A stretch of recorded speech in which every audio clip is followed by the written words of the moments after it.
Welcome to Out of the Blank.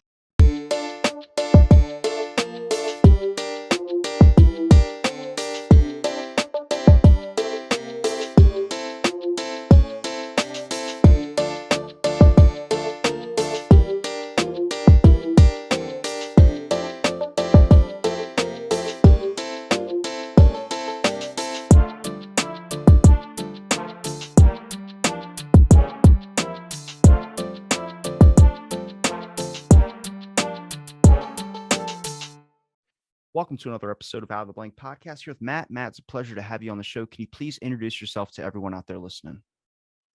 Oh, hello. Hello, everyone. Hello, Robbie. I'm Matt Alford. I am someone who did a PhD in propaganda theory, and then I've written a couple of books, made a couple of documentaries, pretty much all about how the entertainment industry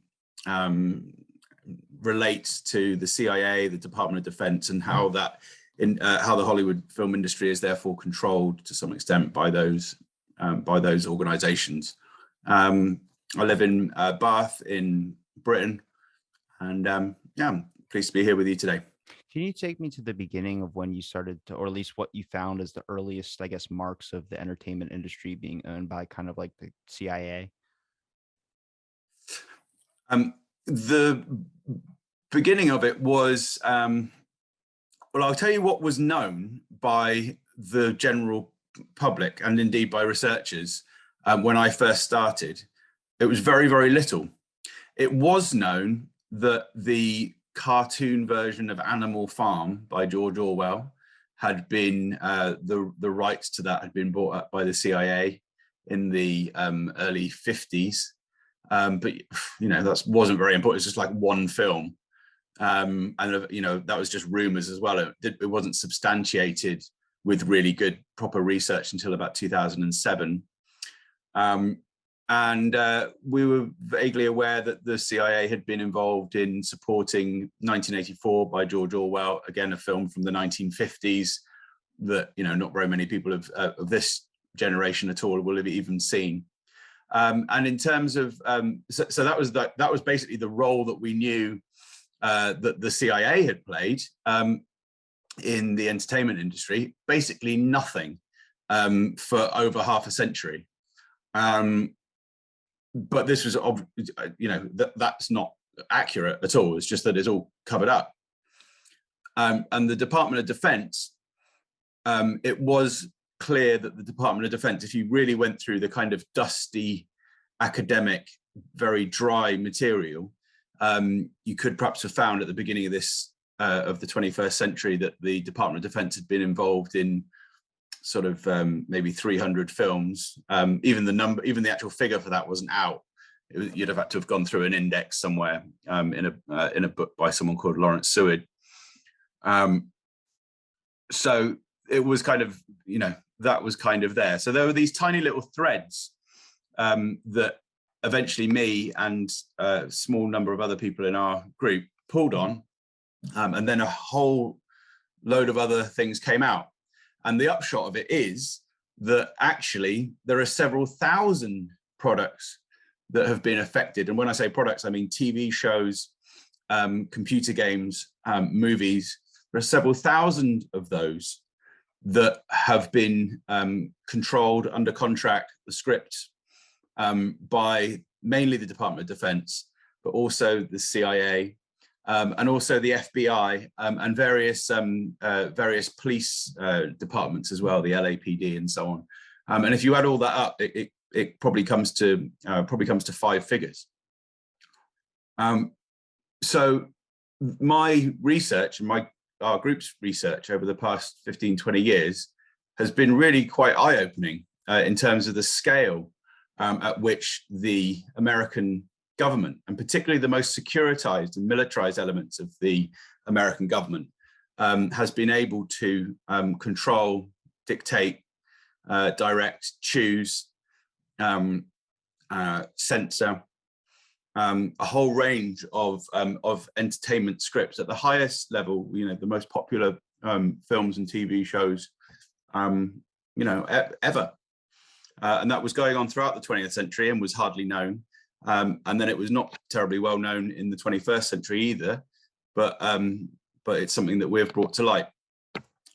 Is there something from the 20th century that I would know? Because, like, I know, like, especially with sci-fi talks that I have, we always talk about, does the movie influence the reality? Does the reality influence the movie? Because it seems like a lot of stuff that's involved in old sci-fi shows you end up having later, or another version of it. Not necessarily the exact same thing, but Jetsons. Everyone was picturing flying cars and all this type of stuff. We didn't have that, but I mean, we had, in a sense, we have robots. They're not exactly the ones that you saw in the Jetsons, but they're a version of it. And it gets to this point where it's like, does the movie influence the reality? Does the reality influence the movie? I think it's a back and forth. And then you start wondering, well, what's the purpose of it all? Like, I think what is it, Lone Survivor, the movie with Mark Wahlberg? I thought that was a propaganda movie, right? As soon as I saw that in theaters afterwards, I wanted to go sign up at my nearest recruitment station. People are like, Did you oh, really? that's nonsense. But it's like, no, it's because it fills you with so much wanting to be a patriot. And I'm like, well, that's propaganda. I mean, you can see that with the way we examine problems overseas. When I mentioned with JFK, when I mentioned that they had 693 plans to kill Castro, people go, what? And then you start realizing it's explosive cigars, poison cigars, all this type of stuff to slip in his favorite coffee.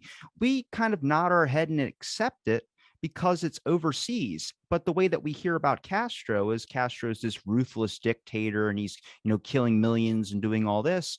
And you realize you start to lose the emotional connection, because maybe the information that you're being fed is propagandizing you in such a way to hate this individual. So if you turn it on your own leader, what's going on in your own country, basically. At least a lot of people now with social media do a lot. So it's very, very hard to distort, but it's also very easy too, because now your reach is just unlimited.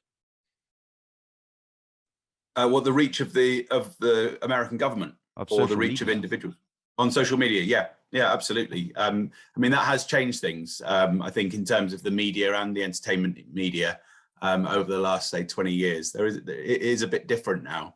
But nonetheless,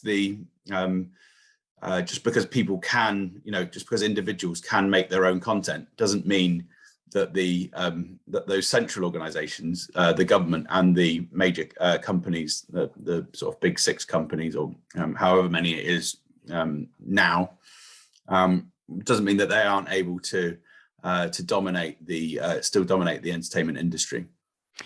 So you think, like, with independent streaming services, like, is there a possibility it could be like the same thing that your research focused on, which looking at the entertainment industry? Do those count, independent streaming services, Netflix, all those? Well, I think Netflix probably does improve things a bit in terms of diversity of political content, and the sort of ideology of what can be put out there into the mainstream. I think it's probably a good thing, as well as there's greater diversity because of Amazon TV and so on. A good example of that would be, I think, one of the best series that's been out for years, which is called The Boys, which is about I don't know if you've seen that, about sort of evil superheroes. It's like a superhero thing, but it's like the only superhero thing that I watch and enjoy, with the premise being, if superheroes were real, we'd be terrified of them. Which is a really nice idea of, so that's a more sort of cynical show that's kind of looking at, the way that power kind of operates, and putting power for front and center in a representation. So by implication, although that isn't criticizing Donald Trump or the American state, it's nevertheless, kind of that ilk. So those new streaming services, or those streaming services that have become so big over the past 5 years or so, they probably do help a little bit in terms of opening up possibilities for diversity. But at the same time, they're still they're still going to be prioritizing more mainstream views of the United States, for example, and there's still going to be a mainstream of some kind, and the backers of these productions are still going to be the same kind of state, military, corporate organizations that they always were. So Well, Although I think there is a bit of a tonal difference, I think, in the streaming services, but whether that's going to make a kind of decisive difference to the kind of political content that we generally see on screens, I think is more debatable. Well, there's definitely extreme cases, and then there's light cases. Like even when I watch The Boys, I think it shows a darker side of America, especially when it comes to Homelander. Like he just has these moments where he snaps and goes on like these breakups. You're like, this dude's insane. But then you start noticing like the people didn't care when he was kind of having these outbursts. They were actually supporting it in such a way, and I think it was trying to like it was definitely playing a little bit more to the what people know a little bit more about today, a little bit more of the dark side of things and kind of accepting that a little bit. But at the same time, I see movies do it in so many different ways. There's a movie called or TV show called Upload on Amazon Prime, and on their it's like a virtual world type company. Basically, when someone dies, they shove you in a virtual world, and it's all about money and ads. You got to keep paying the highest thing to keep your loved one alive. Basically, if you stop paying, you're done. So all these people are paying so much money and going in debt trying to keep their loved ones alive in this virtual world. Well, on their mug, it says, "Don't be evil," obviously. And I'm like, well, doesn't Google have something like "Don't be evil"? So you realize that they just inserted, it was a small business, Amazon, just insert a little thing about Google, just did a little joking thing that everyone could get like a slow nod at, not spend too much time on it, and move on to the next thing. You start realizing, how long has propaganda been in our movies? I mean, old drummer boy videos from like World War II or whatever you want to say. But then now we have stuff where Iron Man, I would consider Iron Man a propaganda movie.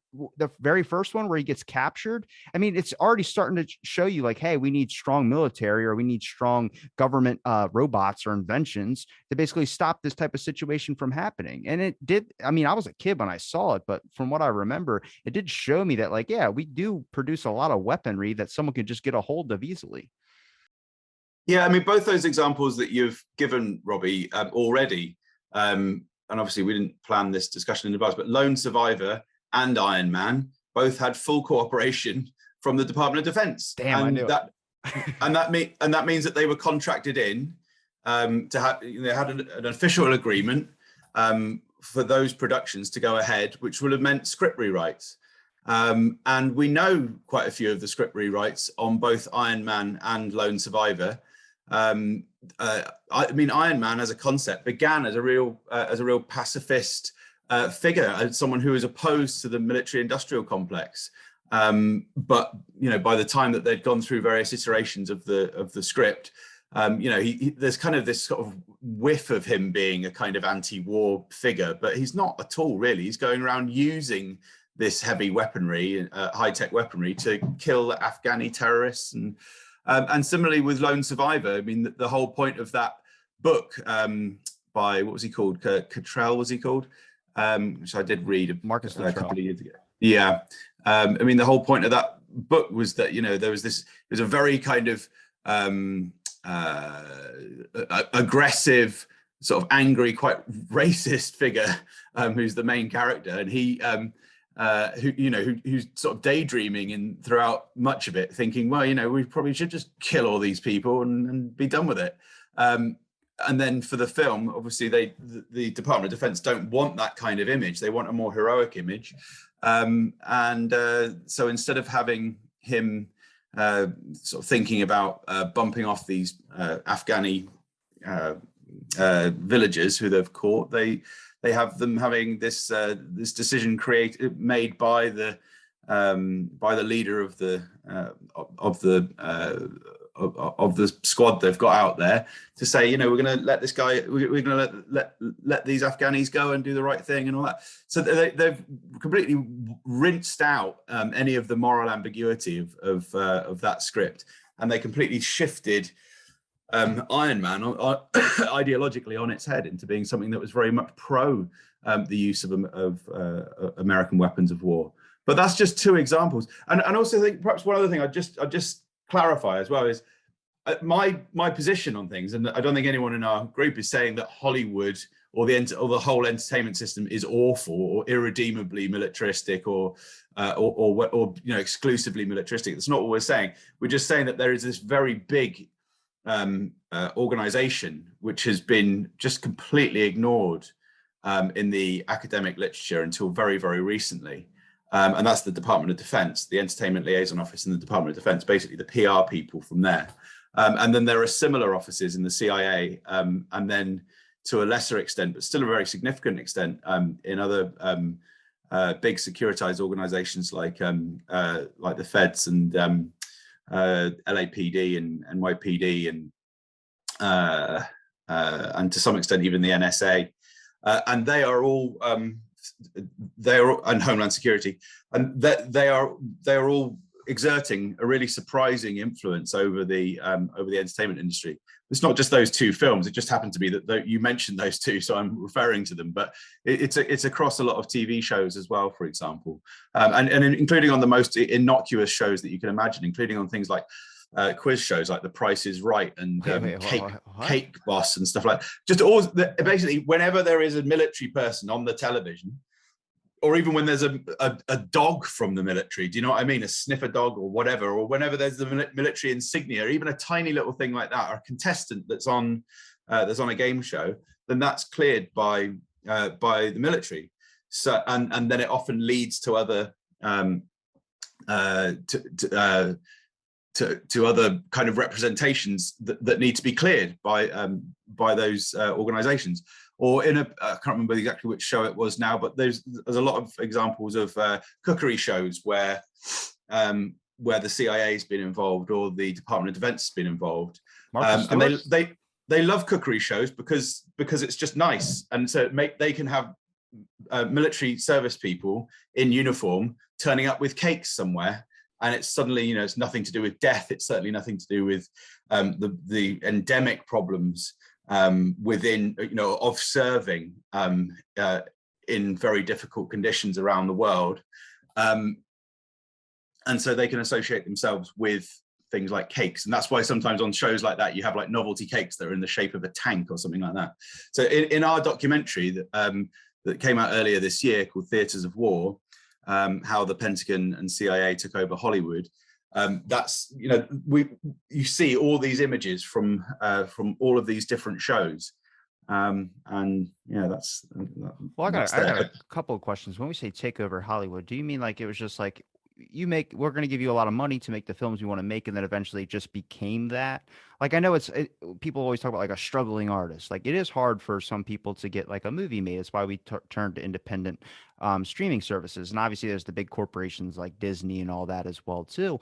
But if you look at like just funding money to be like, hey, can you make a film like this? I mean, if we take the extreme example would be 1984. But then the other side of that is like a cooking show. Necessarily, they're the same form of propaganda, just in different extreme tiles. So if we look at the aspect of a cooking show, if you have a colonel or you have someone up there from the military, it makes it more relatable for someone watching. And it's just kind of like how advertising has effect on all of our brains. It's not necessarily trying to brainwash you, but it's just they know what works. I mean, you're going to end up thinking about a Coke if you see 4 ads in the middle of your show about Coke. So, I mean, it's stuff like that. Like, I remember watching Ellen DeGeneres, Martha Stewart, all these things when my grandma was cooking in the kitchen or something.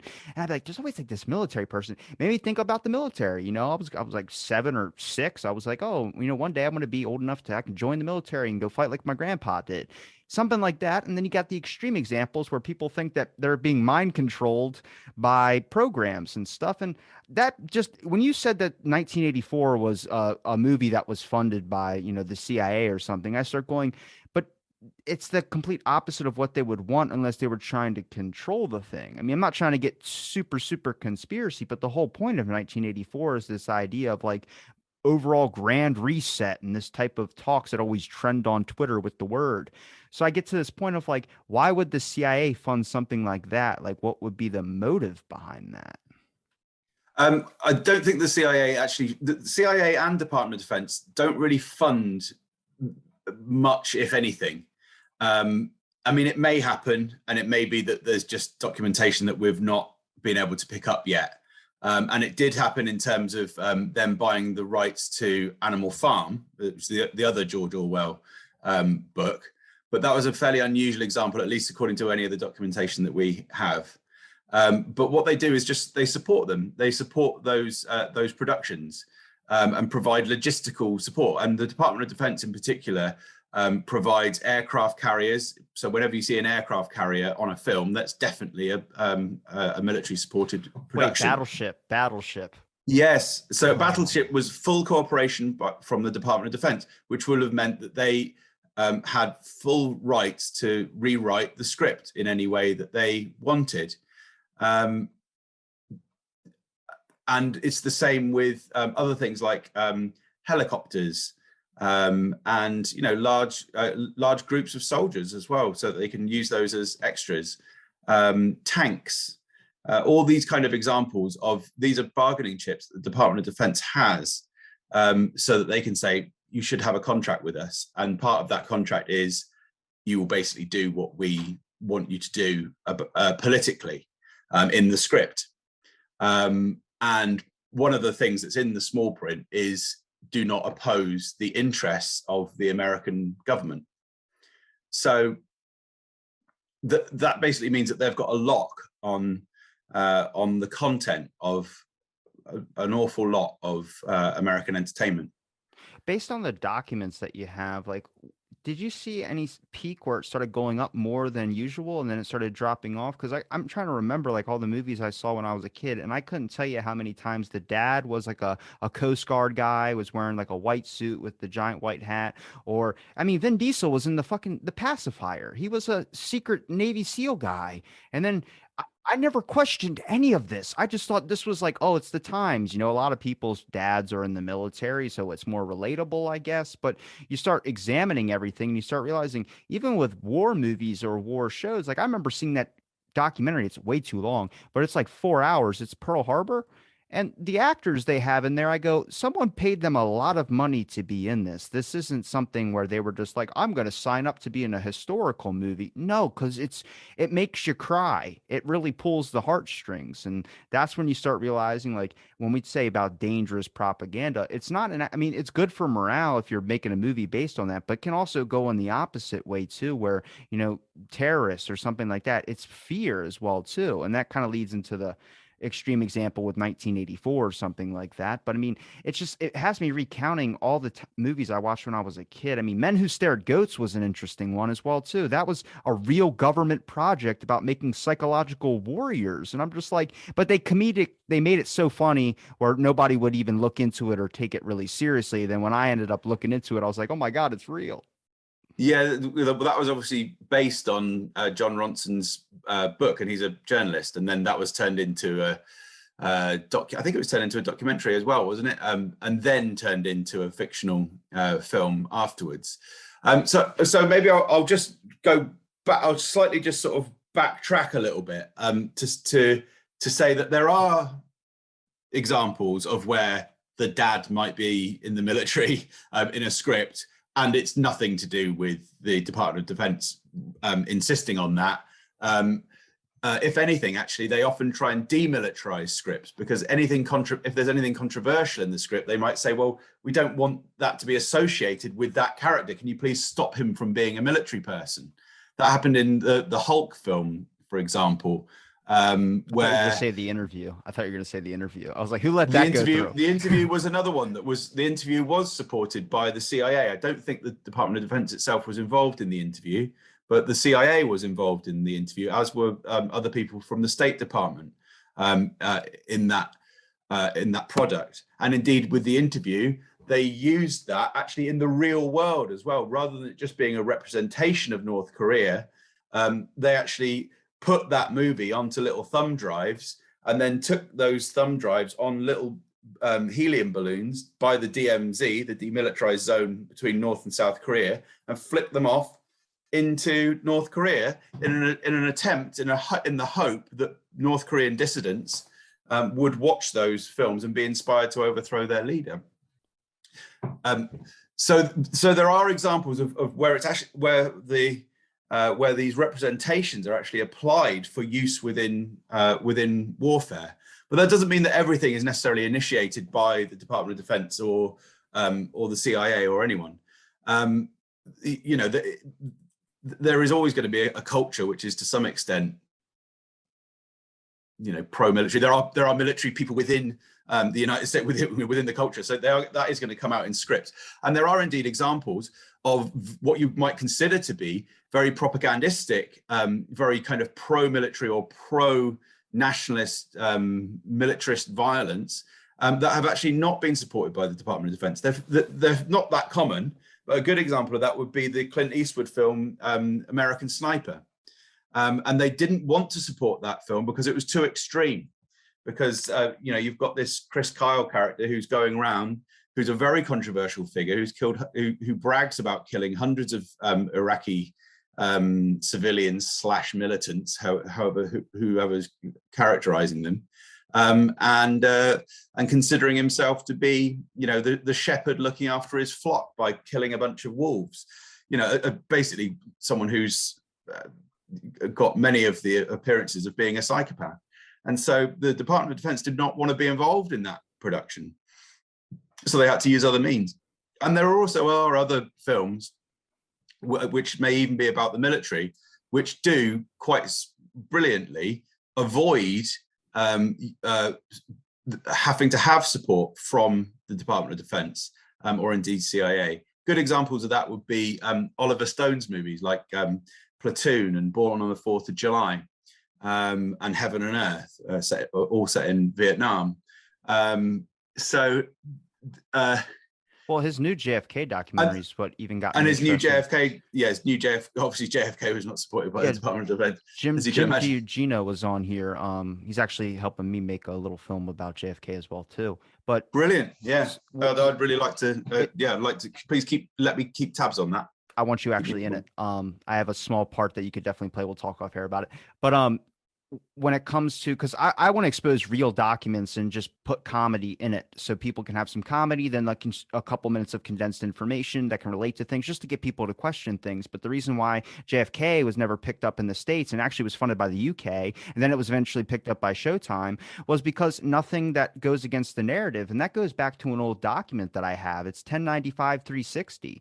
It's given to every single media outlet. It was like 2 weeks after the assassination of President Kennedy. It was from the Warren Commission that said any new evidence or anything that goes against the official statement of the Warren Commission, it might hinder our investigation, but you label it as conspiracy. So anybody that spoke about more than one shooter or anything that went against your official narrative, all media was supposed to slander it and blacklist it like they do in Hollywood. So it becomes an issue because you don't know like what's real and then what's not real. And is the message only real if they say it's real? And that's why these conspiracy stuff kind of start. And it's like you have to draw the line of what's real and then what's like fantasy, not conspiracy, because conspiracy is real legal language. Yeah, I agree with you. It's a funny line to draw, and obviously it can be very tempting to go down that line of being very kind of pro conspiracy, and then you can get into all sorts of looking for patterns everywhere. But what's been interesting, and perhaps what's kept my interest in this research over the past sort of 7 years or so, is that it really has been proved. Every time we thought that we were being paranoid, we weren't. We kept on going down this route of finding more and more cases and a greater level of involvement by these organizations, a greater level of secrecy, a greater level of deception, and a greater level of control and a great expanse of control. So it's been really, really interesting for that reason. But obviously there is a danger of going too far with that. And there are always exceptions to these kind of things. But yeah, it's been like uncovering a real conspiracy. I mean, perhaps more of an institutional kind of soft cover-up, perhaps you could call it, than a conspiracy. But certainly they didn't want this information coming out. And the reason we know that they didn't want this information coming out is because for about 4 decades, they had one historian who I very briefly mentioned earlier called Lawrence Seward, who kept all of the relevant documentation privately so that it couldn't be picked up through the Freedom of Information Act. So he kept it on in his own place. Eventually, he had to put it into just because that would be kind of just completely against like democratic norms. He eventually put all this documentation into a public library called Georgetown Library in Washington, D.C., where I've visited. But even then, he put it in a private collection. And so whenever anyone said, please, can we use your private collection in this library? For years and years and years and years and years, he said, no. So effectively, he was acting for the interests of the Department of Defense in keeping this story secret. And this is why nothing was known about it in the 20th century. And and why it took really until our group came along for any of this information to be revealed, and then it's tumbled out in huge quantities over the last few years. There was one other case, which I'll just mention briefly because I feel we owe him a debt for pulling that first thread. Was that there was an LA-based journalist called David Robb, who on a book project did acquire, just temporarily, he acquired some of this documentation, and really angered Lawrence Seward, the kind of official historian. And they had this really, I've never seen such a vicious spat in an academic journal as between these two guys. But basically David Robb showed that there was enough evidence to say, the government really is, the military really is pushing a particular line here. But then Robb kind of, after he'd done his book, it was a relatively short book, and then he kind of abandoned that project and went on to other things. So he kind of punched holes in the wall, and then we went in and ripped those holes open and explored this vast room. And the vast room is the Entertainment Liaison Office at the Department of Defense and equivalent offices at CIA and elsewhere. The best damn PR team. That's what I'm telling you. That's the best PR team. When it comes to a director, it is incredible. I mean, in terms of the impact that they've had, if you go down the list of the most popular films by revenue or whatever, however you want to measure it, and that's things from Jurassic Park to all the whole Marvel franchise and Fast and Furious, and all of that. It's all Department of Defense supported, and mostly that was one guy. It was the guy who ran the Entertainment Liaison Office for 30 years, called Philip Strubb. He retired in 2018. Someone else has taken over now. I think it's called David Evans. But Strubb basically, he may as well have been an executive producer on hundreds of things. But he's not. He was barely even listed. Sorry, I was going to say he's barely even listed on IMDb until the last couple of years. Jurassic Park, Fast and Furious, Marvel movies. Those are all government funded. I mean, not government funded, but government kind of. Government funded, but they are supported so the military will have a say, effectively like an executive producer, with the legal right to make changes to that product, and they will say, if someone, if a producer said, well, we definitely don't want to change that, then the Pentagon would just say, well, we just won't give you an aircraft carrier then, and this agreement's off, and you need that aircraft carrier. So that's the end of that. Bye. So Jeff Goldblum's career was going down the shitter with cat commercials, but Jesus, I didn't know this. Well, I mean, again, just to slightly temper it, I mean, because it really is shocking that, the level of control. But when I say that, the Department of Defense had control over the Jurassic Park script, what I mean is it doesn't necessarily mean that they made extensive changes. I mean, the main change that I can remember, because it just stands out as a memorable part of it, is that in the third Jurassic Park, when they get off the island and escape the dinosaurs, they are picked up by, I think it's the Marines, and they say lines like, thank God it's the Marines, we're going to be safe now, and all that. And so that's that probably in the case of Jurassic Park, it's a relatively small change that's been implemented, which is basically just making sure that the Marines save the day at the end. So it's not always huge constant changes throughout the script. It may be something relatively small, but there are cases as well where it's actually massive. So for instance, in NCIS, the TV series, there are whole character arcs and whole narrative arcs that are generated by the PR people in the US military. There are whole topics that are pushed and directed. So for instance, a really good example in NCIS would be where there are, because the military's got a problem with sexual assault, because there's a very high level of sexual assault, as well as things like racist attacks and other forms of abuse and bullying.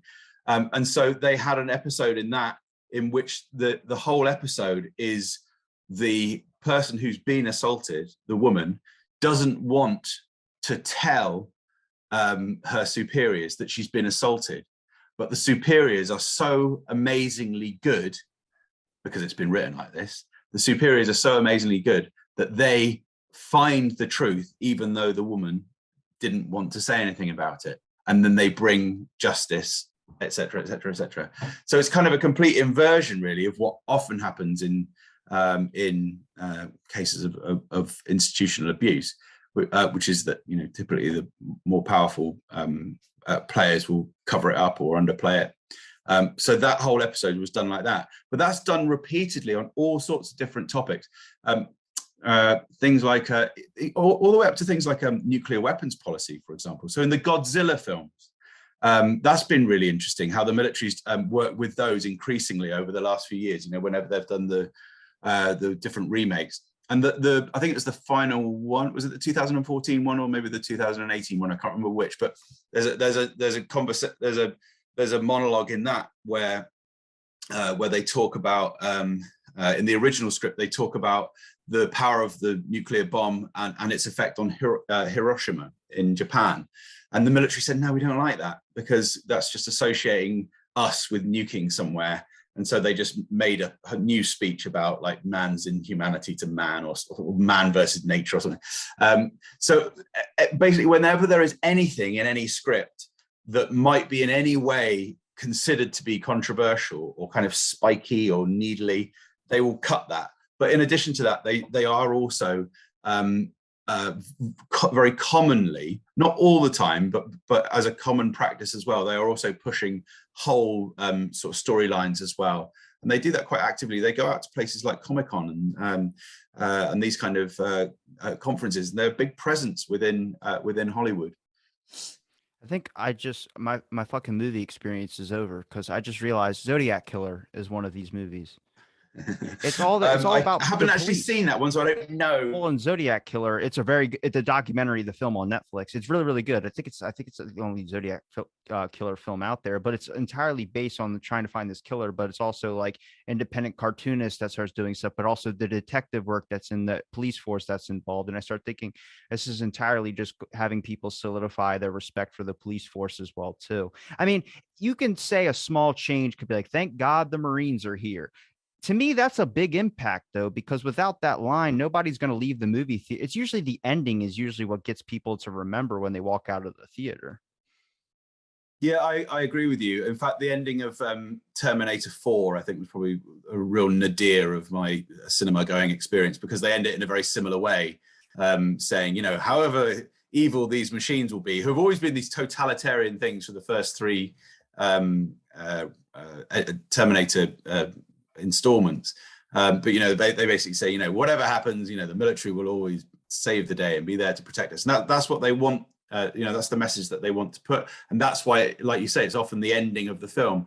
Even going back to 1968 to a John Wayne film called Green Berets, for example, you know, that film ends very pointedly with John Wayne putting his arm around a little Vietnamese kid, and they walk off into the sunset with John Wayne saying, yeah, because you're what this whole war is all about, you know, just before the height of the Vietnam War. So, you know, that's a very pointed bit of propaganda. That film was actually, incidentally, there was a huge amount of control there, even unusually, even by these standards, because the president of the United States was involved. It was John Wayne literally writing to President Johnson. That's how the movie was initiated, and saying, I want to make a propaganda movie for the Vietnam War. And Johnson saying, that's great. What do you need? Let's do it. Then they made it. And then they were going to put in the credits at the end of that film, made with the cooperation of the Department of Defense. And then we've got documentation that says, let's not put made with the cooperation of the Department of Defense at the end, because it might make it look like this is a propaganda film. So, you know, that's one of those cases which are even more sort of perfect and extreme in terms of the powers that be, you know, pushing an entertainment product for for those for political reasons. But there are still cases, and you shouldn't get too despondent about the entertainment industry as a whole, because in terms of diversity, there are a range of films and TV shows that are really good. It's just, if you go to things like 24 and Homeland and Alias, Saving Private Ryan, Forrest Gump, those kind of productions are going to have had military. Some of the initial ones there I mentioned also had CIA. If you go and watch Argo or Zero Dark 30 or the later Terminators, or Transformers or Top Gun, or Top Gun 2, which is came out a few months ago, those are the mainstream, tend to be more successful. That's partly because they're pushed so much, and because they can look so good, because they've often got a large amount of military equipment. You go and watch a Jack Ryan film or Jack Ryan series. These have got a lot of government support, and it's not necessarily even to say that government support is necessarily a bad thing. It's just, if they are pushing really kind of deceptive or fraudulent political perspectives. I mean, in the case of the Jack Ryan series, for example, there was a part in that where they were talking about the possibility of Venezuela nuking American cities. It's so fantastical. It's so such an inversion of what even could happen. That those messages cumulatively are quite dangerous. I mean, in isolation, they're just kind of funny. But if you build up a whole mediated society on this kind of nonsense, then it's not such a good thing. Particularly when the pattern is towards militarization and towards a very aggressive foreign policy, and particularly at a time when we do have a very aggressive foreign policy. I think that's what made Stanley Kubrick's films so good, is that he had a lot of mention of things that people always talk about, like, oh, he knew this, or he did that, or he helped fake the moon landing, or all this type of stuff. As much as people can say whatever, I don't know how much is true, but a lot of his films did, like, there's weird lineups on things. I actually had Reed Kirby on here, who made a documentary series about the Edgewood experiments, and he created this person called Dr. Delirium. He talked about how what he had to modify, that they wanted modified to be able to get this thing released. But if you look at any like serious things, stuff I'm interested in, Operation Midnight Climax, all these crazy CIA government projects and stuff that I know is real, we have documentation on it, but I'm like, why isn't there ever a movie on it? Well, they have a film on it. It's just not necessarily a film that's what captures the audience like you would in a Mission Impossible. It's more like a documentary where it's like you can talk about it, but stick exactly to the facts. Don't dramatize anything. And I think there's an importance to that, because I mean, you really look at a lot of these things being transcribed and stuff. It doesn't sound great, like especially when you look at government projects and stuff. But I mean, to me, I would like to see a movie about Operation Midnight Climax. I would like to see a movie about all the witnesses of JFK that died. But you have independent people that are making it. And I don't know if that's my issue, is that if you're going to propagandize it one way, you can't just make that the only choice. That means you can't just say like how strong the American government is. You have to be like, yeah, we got this bad stuff too, like we'll help you out, make the film and all. But I like both sides of the coin. What people would consider controversial, or what people would consider horrible things that like their government has done, I look at it a little bit differently. I look at it from a strategic standpoint. I mean, it's the best damn strategy to make a bunch of movies have subtle references to things that would just make people feel comfortable around their American government and stuff. Get more support. They're always asking for support the troops commercials, even though in the Super Bowl they pay for that shit. I didn't know. I was like, oh my God, I thought they were just doing it because out of the kindness of the heart. No, they pay a hefty fee to get that support the troops in the beginning. Yeah, I mean, the way that sports is represented is really interesting. Obviously, I live in the UK, so my experience of American sports is fairly limited. One of our colleagues, Trisha Jenkins, wrote a report about it a few years ago. I think she got a lot of stick for it as well, because she was talking about how when the players come out, the audience is invited to stand. Is this correct? I think Super Bowl, she was talking about the audience is invited to stand in a stadium when the players come out, but at the same time, the military then do flyovers. So it looks to anyone who's watching that the people are standing for the military. They're not, they're standing for the players. or at least primarily. That's what they're It's prompted to do. tricky. But then the military kind of comes in to kind of take the credit. So there's all sorts of different it's just all sorts of different strategies for kind of image making, and they've become extremely good at them. Well, look at even the Star Spangled Banner, for instance. I'm not even I don't do the whole pledge. I think they stopped doing that in our schools too, like the Pledge of Allegiance. I think they just play it on the announcements. Nobody really has to get up and do anything because it's like controversial now. But even the Star Spangled Banner, it doesn't matter if it's my first time watching the sporting event. I'm just watching the big one or something. You get emotional. I mean, it's the lyrics of it. They were all scripted in such a way to get that type of love and admiration for where you live and all this. And I think that's good. I'm a patriot at heart, but I also like the controversial shit. I like the government stuff. I think it's interesting to me, and I wish they would do better films on things like the more controversial history. I think what is it? Oh my God, Men Who Stare at Goats. I thought that was a great film. A lot of people didn't like it. I just thought it was a very good take on something that is a very interesting thing when you look into it. And I think that's the whole kind of point of, movies in general. It's like, don't like blacklist something to where nobody can make a film about it. But if you're gonna, have the film go up, or if the film's gonna, because overall the government has a say on what goes up and what doesn't, right? Like if you're The Interview, I'm surprised that even went up. Like that's just, to me, that is such a topic that's going to get you into so much shit. You're making fun of Kim Jong-un, and then you're telling me that they're just strapping hard drives to helium balloons and tossing it over. I start thinking, if anybody plugs that into their computer, if they're found out, they're going to be killed. Like that's 100% how that goes. But that's the point, isn't it? The American government don't care about that. They just want to create destabilization within North Korea. That's their objective. And being part of this movie project allows them to do that. They're not going to be thinking about the individuals who are involved. So that film, I quite enjoyed the film, to be honest with you. It was quite funny. I thought it was great. Hate us because they ain't us. yeah, very good. Yeah, but at the same time, politically, the kind of the nub of it politically is that it was there to destabilize North Korea and to present, or at least to make sure that there was nothing in the film that was going to sort of compromise American interests. That's the reason the State Department was involved and the CIA was involved. I think in that case they only had, I'm not sure if they were actually contracted in to rewrite the script. I think that they were just there as advisors, I seem to remember. The Department of Defense has a greater degree of control because they're able to contract, whereas the CIA doesn't really have contracts with anyone. They just come in at the very inception of ideas and try and make friends because they haven't got as much to offer. They can only really offer, some buildings and some logos and things like that, and advice. They don't have aircraft carriers and things like that.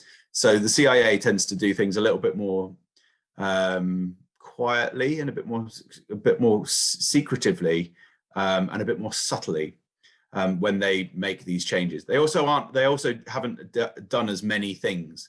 Department of Defense is responsible for 90% of these many thousand films and TV shows that I'm talking about. The CIA has probably only been involved in maybe 100 products, something like that. Probably not even quite that many. I think it was about 60 at the last count that we did, but that was a few years ago. What about the upcoming film with James Franco where he's playing? Well, right now it's being debated because they don't like him playing Fidel Castro.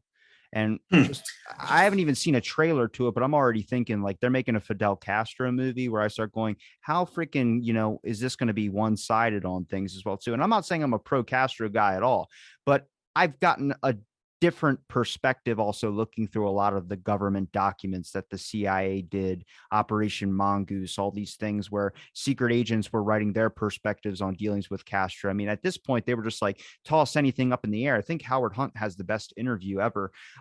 He made a video for his son on his deathbed. and it was about like Watergate and all this. He goes, "Oh yeah, we had ideas of slathering LSD on a driver's steering wheel and hoping they would steer into track." You're just like, I don't even care if they're doing it. It's just like they're talking about it. And that, I mean, it's fascinating, but it's also scary. And then you hear about, like they said, they don't want James Franco to play Fidel Castro. I'm like, give him the guy some work. He's been out for a while. I think he'd be a good Fidel Castro. Yeah, but that's the thing, right is like, public image for it. is it going to be super one-sided? Is it going to be funny? Is it going to be serious? And then these questions do start coming in. It's like, is this going to be a propaganda film as well too? And at how much?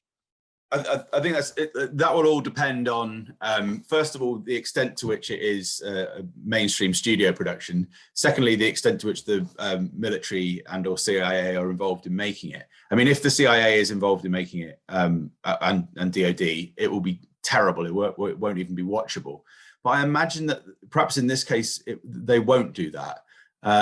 They might not need Department of Defense. It might not be a heavily militarized thing. It might be more of a biographical study. And again, there are some cases as well. I mean, going back to, I think 2007, was it Steven Soderbergh did a film series on Che Guevara called Che. And that was, completely, you couldn't really fault it in terms of the historiography. It was fine. So it's only really when you get these the sort of clunking big hand of government, or possibly a corporate influence, if there's a particular reason why they want to change a product for money reasons. But it's really when the government gets involved, and it might well be that they don't get particularly involved here. I mean, a lot of these things, when it's like with Iran Contra, which you probably know, this scandal from the 1980s which have all involved illegal arms sales and the Contras in Nicaragua and slush funds and Iranian hostages and all this dodgy stuff that nearly brought down the Reagan government, Reagan administration. But that Iran-Contra scandal has become, say, 25, 30 years later, it has become something that is talk aboutable in cinema and in TV series. So there was that Tom Cruise movie, for example, which I think was called Made. There was Kill the Messenger. And there have been various other ones, another narcotics show on Netflix that I can't remember the name of. But these things about, like, say, Pablo Escobar and CIA gun running and all that kind of thing, going back historically, the representations of historic abuses, or at least historic sort of a bit illegal behavior, a bit dodgy behavior from the 1970s and 80s, that appears now to be much more acceptable on screen by the powers that be, corporate powers, state powers, whatever. And I suspect that will be the same for the things to do with Cuba, because that's history now. The Castro brothers have, that's the past, and there is,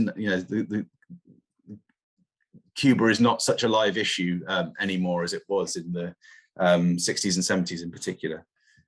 I mean, I should also say that I think just because they have revealed things about the what they did to Fidel Castro. I mean, the history of the history of American sabotage efforts in Cuba certainly hasn't come out terribly well, I don't think. I mean, they were bombing oil refineries and killing dozens of people, throughout the 1960s and 70s, not just targeting Castro, but they were seriously screwing up that country. And of course, the embargo as well, which has been going on now for whatever it is, 6 or 7 decades. It's a horrendous policy towards the whole country, not just to their famous president. I can get mad, and I can understand people's rationale when it comes to getting mad at what the government does, especially when it's on paper, it doesn't read too well. But I also got to understand, it's like, we're not the only ones that are doing things of that sort. I mean, I've been spending the past month now just going through archives of thousands of documents, and the things that I learn. I'm not surprised about. I'm looking at it like, okay, there's definitely a strategic aspect of this. It's because they're doing it as well too. Everyone's kind of like, there's this low key war that goes on between just small little sabotage projects that the American public doesn't know about. They see when they see the big one on the screen, that's like, I don't know what that is. That's something that shocks everybody, but it's constantly happening around us. There's intel stealing. There's all this type of stuff that goes on. But this is just, I mean, we're all living together on this world is kind of amazing to me, just on an aspect of how different we are depending on where your countries are and things of that sort. But we come together on some good things as well too. But yeah, the issue that I have is when you make a film that's completely one-sided, not even just a film, but like I remember there was a period when I was like a teenager, they had at least 2 years where it seemed like every fucking movie was a war movie. Every movie happened to do with the military, battleships, or it was something. I mean, what is it? Not even Saving Private Ryan. What is that freaking series called? Platoon, something like, not Platoon. It was dude, I'm gonna blank on it. It's a really good series. I remember everybody in my family was glued to the TV watching it. It's dude, I can't believe I'm blanking on this. It's something I know that Brothers there was Platoon or something. that I know what you mean about that early 2010s period. There did seem to be a bit of an uptick in big name military productions. There was also not just Battleship, but also Battle Los Angeles, that series as well, which was military supported. Trying to think what TV series you must be referring to. Trying to think now. I'm pretty sure Brothers and Platoon is in the Oh title yeah. name because there's a guy who usually plays a villain. He was Not Band of Brothers. That was the 1990s, I think. But yeah, I mean, the thing is, anyone listening to this will probably be thinking of a dozen other things in their heads that we've not mentioned, that they are now probably thinking, oh, I wonder if that was supported by the military, and if so, was it kind of nefariously meddled with, or was it just one of these things that there was fairly cosmetic? I know one movie changes that wasn't supported, and I haven't even heard about it. That's the crazy thing. There was a while back. It's a real incident. It has John Hamm in it. It has a bunch of like Natalie Portman's in it. So you would think you would hear about this movie. No. I bet you haven't even. I don't even know the title of it, but I know it's based on a real situation. There was a lady that drove 900 miles, wearing a diaper to go attack her ex's girlfriend that he was cheating on her with. She worked for NASA. She was a NASA astronaut that did this. This is a real, like, I can look it up on my phone right now and read it to you, but this was made into a movie, and the movie had John Hamm and Natalie Portman in it. And I'm like, hold on, they made a film about this situation? Hold on, it's NASA astronaut. I'm going to Google it on my phone. NASA astronaut drove. I was going to say, I do have to leave in a few minutes by 3:30, which is in 9 minutes. We're good. Lisa Nowak is her name. That's what the thing. And it inspired a movie as well, too. But that's something that obviously you have a NASA astronaut that drives like basically 900 miles to go attack someone that's cheating on her. So it's like, you're not going to have that popularized. I didn't even hear about it, but it had famous actors in it and stuff. So you're just like, I don't know what they choose and what they don't choose. Let's just get the entertainment industry making good films and not be. Yeah, well, that would be great. I mean, it does tend to be that the Department of Defense, when it does get involved, and the CIA, they do tend to make the products a lot worse because they've got no creative vision. That's not their priority. It's not even on their radar. So it's the case that not just for political reasons, not just to remove propaganda, but simply for creative reasons, to make a better mainstream entertainment. It would be beneficial to not have these entertainment liaison offices operating with such a cavalier attitude and such a without really any recourse or any checks and balances on them. Wait, Abraham Lincoln Vampire Hunter? Yeah. Oh, that's a great movie from the bits that I've seen of it, or maybe I've just seen it. I might have only seen it. It was in the theaters the same time Lincoln was, and I said, "Fuck the real world. I want to go to the vampire one." Yeah. I remember now. Yeah. I didn't watch the Lincoln one either. Actually, I remember thinking that's going to be a heavy, because it's about 3.5 hours long, isn't it? Look, Matt, I appreciate you giving me your time. I know you got to run. It's been a pleasure chatting with you, man. This has been a great conversation. Is there a place where people can find your links and also where people can find your documentary as well too? I think it's available for about something like $5 on Vimeo, and the documentary is called Theatres of War. Theatres of War, or if you're a student or staff at university, I think you can find it on Canopy. The other thing I'd say is, well, don't worry about my websites and things, but if you want to get involved in any way with the Julian Assange, WikiLeaks founders extradition campaign to stop him from being extradited, that's something that I'm sort of trying to do a little bit to help with. So just go online and find that, because that's a really important, very, very current issue about media freedoms, which is essentially what we're talking about here. The freedom of people to be able to produce entertainment and news content, which is decent and fair and accurate, without being harassed by the government. And this is a case of harassment where Julian Assange is under threat of being taken from a high security British prison to an even higher security American prison, and languishing there for the next 175 years. I tried to get It's someone really, to talk really about that on important my case. show because I was trying to learn That more would be about great. it. Yeah. I don't have anybody. Every time I reached out to someone, I never got anybody got back to me on it. So, but I'll make sure I link your links in the description. It's been a pleasure chatting, and thanks for listening to this episode of Out of the Blend.